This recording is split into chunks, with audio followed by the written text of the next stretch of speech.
Gipadayag sa Diyos ang iyang kaalam pinaagi sa Espiritu. Unang Korinto Kapitulo 2 versikulo 1 hanggang 16. Mga igsuon ko kang Kristo, sa pag-anha ko diha kaninyo aron sa pagwali sa mga tinago nga kamatuoran sa Diyos, wala ako maggamit og laglum nga mga pulong o kahalawong nga kaalam. Kay gituyo ko nga wala na ako'y lain pa nga iwali kaninyo kondili si Heso Kristo lang ug ang iyang pagpalansang sa krus. Mianha ako kaninyo nga adunay kaluyahon ug nagkurog pagani ako sa kahadlok. Sa pagwali ko kaninyo wala ako maggamit og binulak-bulakan nga mga pulong aron lang madani kamo, kondili ang Espiritu ang nagpamatuod sa akong gipanulti pinaagi sa iyang gahom, aron nga ang inyong pagtuo dili mabasi sa kaalam sa tawo kondili sa gahom sa Dios.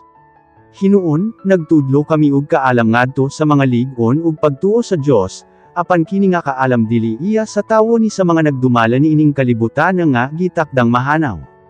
Kining kaalam nga akong giingon mao ang tinago nga kaalam sa Dios nga wala ipadayag ngadto sa mga tawo kaniadto. Sa dihang wala pa mamugna sa Dios ang kalibutan giplano na niya kini aron mapasidunggan niya kita. Ang mga nagdumala dinhi sa kalibutan wala makasabot sa plano sa Dios.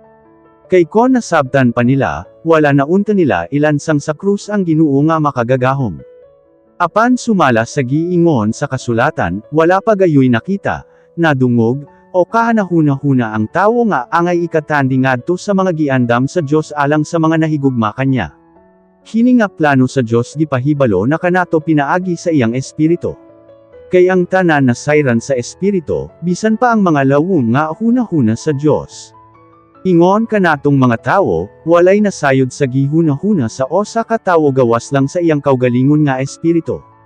Mauusab sa Dios, walay nasayod sa iyang huna-huna gawas lang sa espiritu sa Dios. Ug kita nga mga tumutuo gihatagan ni ini nga espiritu nga dili gikan sa kalibutan kon dili gikan sa Dios aron masabtan nato ang kamatuoran mahitungod sa mga panalangin nga gihatag sa Dios kanato. Busa ang mga pulong nga among gisulti gikan sa espiritu ug dili gikan sa kaalam sa tawo. Gipasabot namo ang mga pagtulunan nga gikan sa espiritu ngadto sa mga tawo nga nakaangkon sa espiritu. Apan ang tawo nga wala kanya ang espiritu dili mo dawat sa mga pagtulunan nga gikan sa espiritu sa Dios, tungod kay alang kanya binuwang lang kini. Ug dili niya kini masabtan tungod kay ang espiritu lang gayud sa Dios mao ang makatabang kanya sa pagsabot niini. Ang tawo nga nakabaton sa espiritu ang nagsusi ni ining tanan, apan dili siya ubos sa pagsusi sa ubang tawo. Ang kasulatan nag-ingon, kinsa ba ang nasayod sa hunahuna sa Ginoo? Ug kinsa ba ang makatudlo kanya? Apan kita, aniya kanato ang hunahuna ni Kristo.